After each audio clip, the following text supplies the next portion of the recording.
Instituto Bíblico del Aire, capacitando para el servicio eficaz.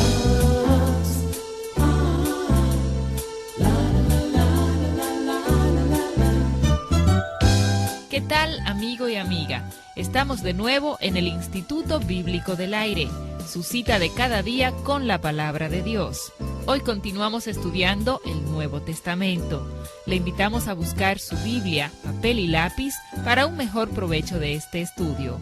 Ya Alberto Valle está listo con la clase de hoy.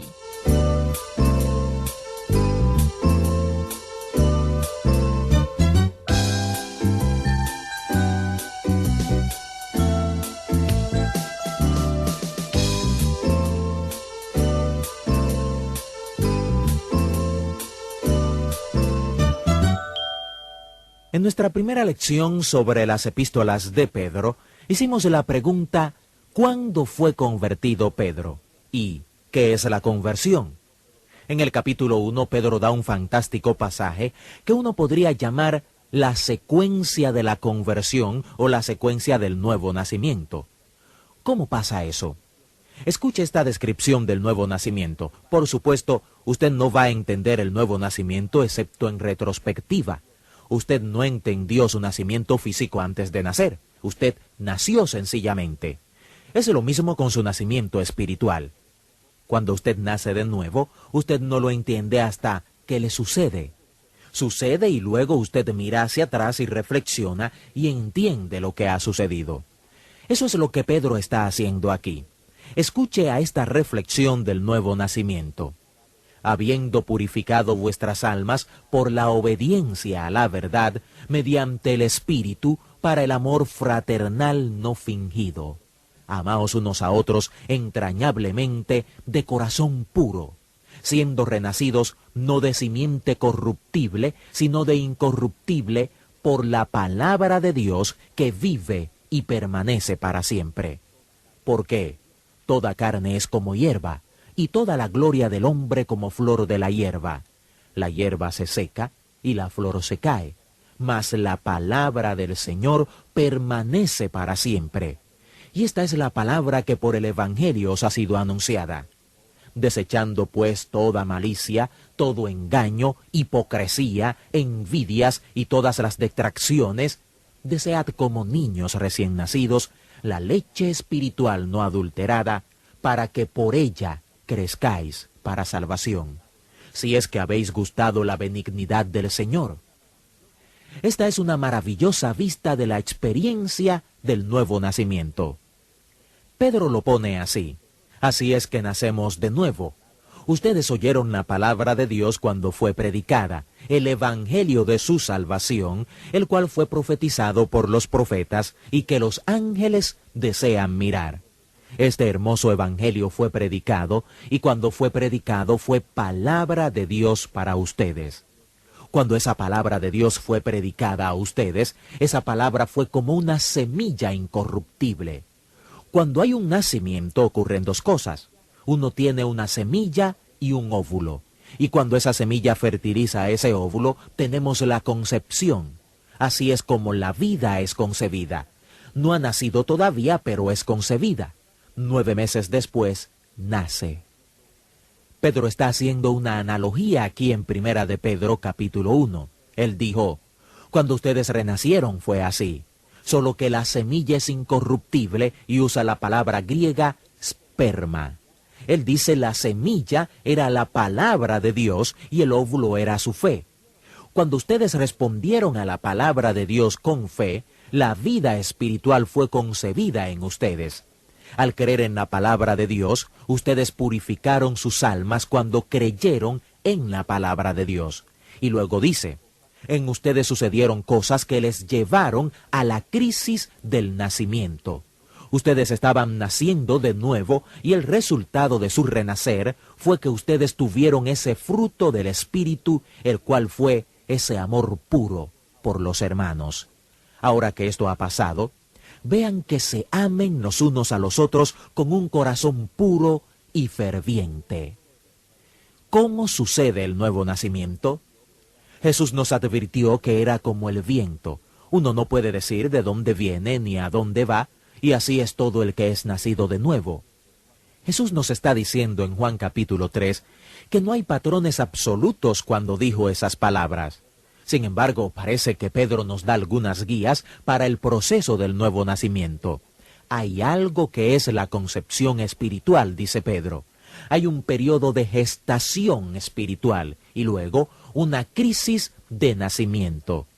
Pero después del nacimiento, entonces, el asunto es que usted es un bebé recién nacido. Deseen la leche espiritual de la palabra para que puedan crecer. Él usa la palabra griega que describe la manera en que un bebé recién nacido busca el seno materno para ser alimentado. ¿No le parece esto algo fascinante del nacimiento? Uno no tiene que decirle a un bebé dónde tiene que mamar. Ese bebé busca y desea ser amamantado. Pedro está diciendo que esa es la manera en que ustedes deben desear la palabra de Dios una vez que han nacido de nuevo. Usted puede ver lo importante que es la palabra de Dios durante todo el proceso. Una vez más le preguntamos, ¿es usted convertido? ¿O quizás ha nacido usted de nuevo? O tal vez podemos ponerlo así, ¿está usted naciendo otra vez? La Escritura habla de que hay personas que están espiritualmente muertas. Una vez un hombre le dijo a Jesús, «Te seguiré tan pronto como mi padre muera, pero primero tengo que ir a casa y enterrar a mi padre». Jesús le dijo, «Tu padre ya está muerto. Deja que los muertos entierren a sus muertos. Tú ven y sígueme». Esto eran palabras muy duras de Jesús. El apóstol Pablo dijo, cuando alguien vive en pecado, ellos están muertos mientras viven. Y es posible estar muerto en las faltas y pecados. Es posible tener signos físicos vitales, pero estar espiritualmente muerto. Es también posible, a la luz de Primera de Pedro, capítulo 1, tener vida espiritual, pero no haber nacido de nuevo. ¿Ha escuchado usted hablar alguna vez sobre el nuevo nacimiento? Especialmente los resultados del nuevo nacimiento. ¿Ha escuchado usted decir, si alguno está en Cristo, nueva criatura es, las cosas viejas pasaron y he aquí todas son hechas nuevas? Por supuesto que todo esto es obra de Dios. Pedro dice que es posible purificar el alma escuchando la palabra de Dios y respondiendo a ella con obediencia. Y dice que tal vez eso es la concepción espiritual la primera vez que usted oye. Luego uno está purificando el alma continuamente al seguir estudiando la palabra, y esta palabra le lleva a través de una gestación. Puede que no sean 9 meses, puede que sean 9 segundos o 9 años. Esto varía grandemente y no hay un patrón definitivo. Algunos parece que les pasa de todo cuando están en la puerta de entrada.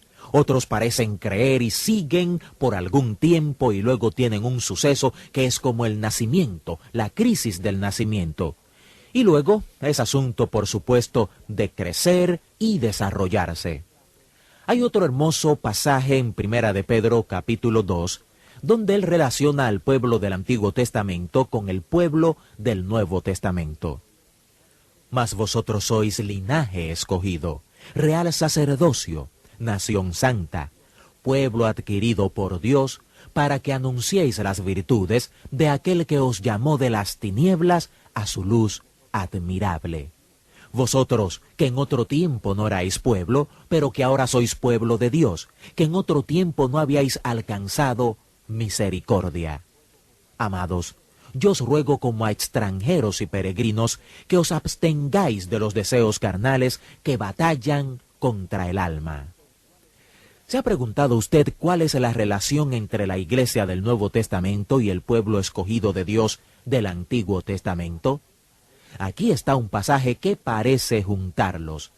¿Recuerda que en el Antiguo Testamento Dios quería tener un reino? Él quería un reino que fuera nacional y geográfico. Él quería que tuviera una ubicación particular y que implicara a una nación, al pueblo de Israel. Ahora, Dios quería ser el rey de esa nación. Pero ellos no querían eso, y bajo Samuel ellos rechazaron a Dios como su rey, Y así que Dios le dijo a Samuel, porque Samuel estaba muy molesto con eso, Samuel, no lo tomes personalmente. No es a ti a quien no quieren, es a mí a quien están rechazando. Y si ellos quieren tener reyes como los otros pueblos, les daremos reyes. ¿Recuerda eso? Leímos sobre todos los problemas que resultaron por tener esos reyes, los cautiverios y todo el desastre. Después de todo eso y después de 400 años de silencio, Jesús vino con Juan el Bautista predicando las buenas nuevas del reino de Dios. Era como decirles, Dios quiere ser su rey otra vez. Solo que Jesús explicó cuando habló del reino de Dios, no miren aquí o allá. Esta vez no es nacional, no tiene una localización geográfica. El reino de Dios está en ustedes. Está en todo individuo, hombre o mujer. Y Pedro, al escribirle a esta gente, cristianos hebreos, esparcidos por toda el Asia Menor, les dice, ustedes son una nación santa. Pedro también les dice, ustedes son un sacerdocio real. Este es un pensamiento interesante porque, ¿qué es un sacerdote? Un sacerdote es alguien que va a la presencia de Dios para interceder a favor del pueblo. El profeta venía de la presencia de Dios al pueblo con un mensaje de Dios para el pueblo. Pero el sacerdote iba a la presencia de Dios para interceder por el pueblo. Toda esta gente que estaban dispersos por toda Asia Menor eran sacerdotes. Ellos fueron enviados por todas partes en esa región del mundo para ser discípulos para Jesucristo y para interceder con Dios a favor de esos discípulos. Así que todos ellos eran sacerdotes. Lo llamamos un reino de sacerdotes o un sacerdocio real. Es llamado el sacerdocio del creyente. Es una hermosa enseñanza que Pedro comparte con nosotros. Él dice, ustedes son un pueblo escogido y también dice, ustedes son como extranjeros y peregrinos en este mundo. Este mundo no es mi hogar, solo estoy de paso.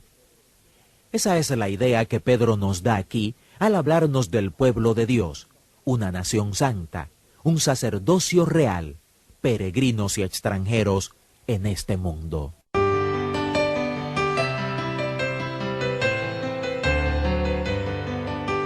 Al concluir la clase de hoy, queremos motivarle a continuar escudriñando estos pasajes llenos de importantes enseñanzas que esperamos le serán de gran ayuda. Sus cartas son muy importantes para nuestro ministerio.